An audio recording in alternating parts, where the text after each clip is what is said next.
Представь ситуацию. Тебя ищет международный суд. Ищет за кражу детей. И не соседского пацана увел ты из песочницы. Речь о тысячах, десятках тысяч детей, которых ты украл и увез через границу. При этом ты не какой-то уголовник или маньяк из криминальной хроники. Ты цельный президент огромной страны с мощнейшим ядерным арсеналом. И вот в марте 2023-го в Гааге 3 судей Международного уголовного суда подписывают ордер. Разыскать, задержать, доставить. Их список из одного пункта, но значится в нем, как вы наверняка уже поняли, величайший геополитик и военачальник наших дней – Владимир Владимирович Путин. Да-да, тот самый, который еще недавно улыбался на саммитах G20 и пил шампанское с мировыми лидерами. Теперь он официальный фигурант дела о военных преступлениях. И это не шутка, не мем и не информационный вброс. Это юридический факт, занесенный в историю. А я рад приветствовать всех вас на канале «Утилизатор реальности». Здесь мы сегодня без купюр и розовых очков разберем того, кто слишком долго верил в собственную безнаказанность.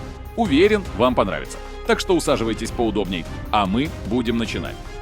Для начала предлагаю поговорить о том, что это вообще за такая Гаага и почему вокруг нее столько разговоров. Вдруг кто-то из зрителей не в курсе. Вообще, Гаага – это такой себе тихий голландский городок, где большинство людей мирно катается на велосипедах и ест селедку. Но за одним из заборов с колючкой находится Международный уголовный суд, сокращенно МУС или ИЦЦ. Место, куда приезжают не по приглашению, а под конвоем. И, обратите внимание, это не то же самое, что ООН или какой-нибудь международный арбитраж, где спорят про тарифы на бананы. Здесь судят за вещи посерьезнее. Геноцид, массовые убийства, военные преступления. Тут не обсуждают, кто кому что недопоставил по контракту. Тут спрашивают, вы почему деревни жгли? И важный момент. Этот суд не для стран, а для конкретных людей. Если кто-то думает, что можно спрятаться за должностью президента или министра, то в Гааге это не работает. На двери написано «Иммунитеты оставлять при входе». Суд этот существует с 2002 года и работает по Римскому статуту. В нем более 120 стран-участниц, от Аргентины до Японии. И, кстати, Россия там не состоит, равно как и США, Китай и еще парочка больших стран. Но это не мешает суду объявить в розыск того, кто, по их мнению, нарушил законы войны. Главный козырь Гааги. Если ты попал в их список, то в любой момент можешь оказаться в наручниках, если пересечешь границу не той страны. И ордер этот не сгорает через 5 лет, как штраф за парковку. Преступления, которые рассматривает суд, как правило, не имеют срока давности. Вот так и ордер висит над тобой до конца жизни. Кстати, давайте поговорим о том, что же так возмутило Гаагу. Что они впервые в истории выписали ордер на действующего лидера ядерной державы. Ответ – дети. Украинские дети. По версии Международного уголовного суда, во время войны российские власти организовали массовую депортацию тысяч украинских детей с оккупированных территорий вглубь России. И это не про «спасли сирот от войны», это про «увезли без согласия родителей», сменили документы, а потом рассказывали по телевидению, как мило их отдали в российские семьи. В списке обвинений незаконная депортация и незаконная передача гражданских лиц, в данном случае детей, с оккупированной территории. Это прямым текстом запрещено Женевской конвенцией. Причем настолько прямым, что даже Россия когда-то ее подписала. Вдобавок, такая практика в международном праве приравнивается к военному преступлению. А если копнуть глубже, то и к одному из признаков геноцида – насильственная передача детей из одной группы в другую. Самое неприятное для фигуранта – срок давности тут нулевой.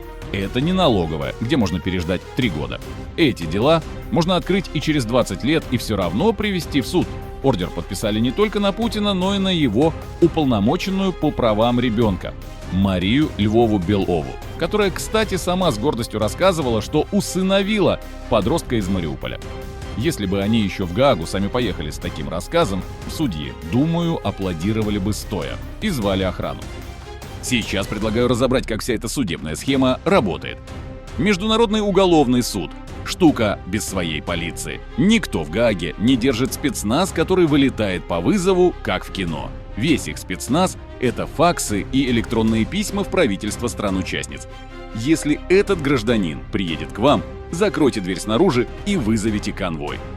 Сначала идет расследование. Прокуроры копают, собирают документы, опрашивают свидетелей, роют по соцсетям, смотрят видео. Когда уверены, что доказательств достаточно, обращаются к судейской коллегии. Вот досье, вот подписи, давайте ордер. Дальше ключевой момент. Ордер можно сделать секретным, чтобы потом устроить сюрприз. Но в случае с Путиным решили наоборот. Шарахнуть по всем новостям сразу. Логика простая. Застать врасплох все равно не получится, а вот эффект. Вы теперь в розыске, мистер президент. Такое работает отлично. После этого тишина. Суд не проводит процесс заочно. Пока фигурант самостоятельно или под конвоем не приедет в Гаагу, дело лежит на полке. В целом сценарий довольно несложный. Сначала, как правило, выписывается ордер. Потом, в какой-то момент, персонаж пересекает границу страны-участницы Римского статута, а это, я напомню, больше 120 стран. При этом автоматически информируется местная полиция, которая находит злодея, пакует его и вручает авиабилет в один конец – в Нидерланды. Логичный вопрос. Так почему же Путина до сих пор никто не арестовал? Потому что тут вот какой момент. Россия в МУС не состоит.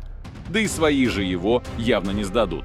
Хотя, вы не могли не заметить, что за пределы своего мира он уже давно никуда почти не ездит. И кто-то скажет, мол, да не особо и надо куда-то ехать. Россия, да огромная страна, зачем еще куда-то ехать? Так-то оно так, но просто когда ты президент вроде бы как серьезной державы, с претензией на геополитическое влияние и все такое, когда ты привык к красным дорожкам, оркестрам и ужинам под хруст бокалов, а потом вдруг понимаешь, что половина мира тебя готова встретить не шампанским, а наручниками, то, знаете, по самолюбию это нехило так может ударить. А в каких-то случаях наверняка и фляга может засвистеть. Короче, сейчас условная путинская карта мира поделена на два цвета. Зеленая зона – дружественные или нейтральные страны, где можно не переживать, что на тебя выписан ордер. Это тот же Иран, Китай, Беларусь и прочие подобные партнеры по клубу диктаторов. Красная зона – это более 120 стран-участниц Римского статута, куда он теперь не сунется. По сути, это практически вся Европа, Латинская Америка, Канада, Австралия, Япония и так далее. Короче, цивилизованный туризм, судя по всему, накрылся для Путина медным тазом. И тут начинаются забавные ситуации. Саммит БРИКС в ЮАР. Ой, что-то нога болит? Пошлю Лаврова. Встреча в Бразилии. Не, давайте по Zoom, я сегодня в пижаме. Даже те страны, которые его вроде как и не ненавидят, все равно боятся лишней головной боли. Либо арестовывать придется, либо подставляться под критику. Репутационно это удар посерьезнее санкций. Раньше он мог сидеть за одним столом с Макроном или Меркель. Теперь в одном списке с Милошевичем и Баширом. И что особенно болезненно, в обвинении фигурирует не абстрактное применение оружия, а дети. И это, поверьте, в информационной войне бьет сильнее любых ракет по мирному населению. Плюс ордер делает еще одну интересную вещь очевидной. Если завтра по той или иной причине Путин потеряет власть, то опции тихо уехать на пенсию в теплые края у него уже не будет. Придется выбирать между бункером и очень ограниченным списком стран, где еще можно доживать. Но что же мы все про Путина? У него все это хочется верить впереди. И это единственная причина, наверное, пожелать ему долгих лет. Согласитесь, неплохо бы он смотрелся в судебной клетке. Но в конце концов, он не первый, кто из кресла главы государства перекочевал в списке розыска Гааги. Да и видела уже история, как подобные персонажи внезапно оказывались в камерах. Слободан Милошевич, президент Югославии, который устроил бойню на Балканах. Пока сидел на троне, все было под контролем. А как потерял власть, так за пару месяцев и оказался в Гааге. Там и умер, так и не дождавшись приговора. Чарльз Тейлор, президент Либерии, спонсор войн в Сьерра-Леоне, думал, что хитро ушел в отставку и уехал в Нигерию, но через пару лет его выдали в Гаагу. Итог – 50 лет тюрьмы. Если не путаю, в данный момент чалится в британской камере. Омар аль-Башир, президент Судана. Ордер Международного уголовного суда висел на нем более 10 лет. Ну а он себе спокойно летал по дружественным странам, но когда в самой стране его свергли, то уже местные власти посадили его за решетку. А вопрос, передадут ли его в Гаагу, до сих пор висит в воздухе. Лоран Гбагбо из Кот-д'Ивуара оказался в Гааге после проигранных выборов. Суд, кстати, его оправдал, но 3 года за решеткой в Европе он все равно таки провел. Вывод из этих историй простой. Пока ты у власти и сидишь в зеленой зоне, ты живешь и не паришься. Но стоит потерять власть, то вот, держи авиабилет в Нидерланды. Что ж, давайте теперь объективно посмотрим, какие реальные варианты развития ситуации могут быть у Путина. Сценариев тут несколько, и каждый уже когда-то случался с другими фигурантами истории. Первый вариант – дожить в бункере, классика жанра. Путин остается у власти до конца дней, выезжает только к Лукашенко, и Си Цзиньпину умирает в своей постели, окруженный преданными охранниками и портретами молодого себя. Ордер так и будет пылиться в архивах как напоминание, что не все в жизни справедливо. Второй вариант – сдадут свои. В какой-то момент элиты решают, что с таким багажом их корабль не доплывет, и чтобы спасти себя, отдают капитана на растерзание. Новый лидер России на пресс-конференции заявляет: «Мы разрываем с прошлым, вот вам Путин, делайте с ним что хотите». Запад аплодирует, санкции снимаются, а Владимир Владимирович меняет кремлевские коридоры и личные миллиарды на робу и шконку в гаагской тюрьме. Вариант номер 3. Встретил не тех пограничников. Бывает и так. Представьте, форс-мажор. Самолет совершает экстренную посадку в стране-участнице ИЦ, или на какое-то мероприятие он едет, будучи уверенным, что там свои. Но власть там меняется, и его встречают уже не аплодисментами, а конвоем. Вероятность минимальная, но история знает и такие случайности. Четвертый вариант – тихая эмиграция в страну вне ИЦЦ, например, в Иран, Северную Корею или Сирию. Жить можно, но скучно. Международная изоляция, экзотическая кухня и пожизненный статус главного экспата с ордером. Ну и пятый. Такой себе. Комбо-вариант может случиться. Возможно комбинация. Сначала бункер, потом предательство, потом самолет и Гаага. У кого-то из его коллег по цеху именно так и вышло. Какой из этих сценариев сработает, зависит не столько от суда в Гааге, сколько от того, что будет внутри самой России. Но любой, кроме первого, для Путина будет означать, что международная бумажка внезапно превратится в реальную камеру.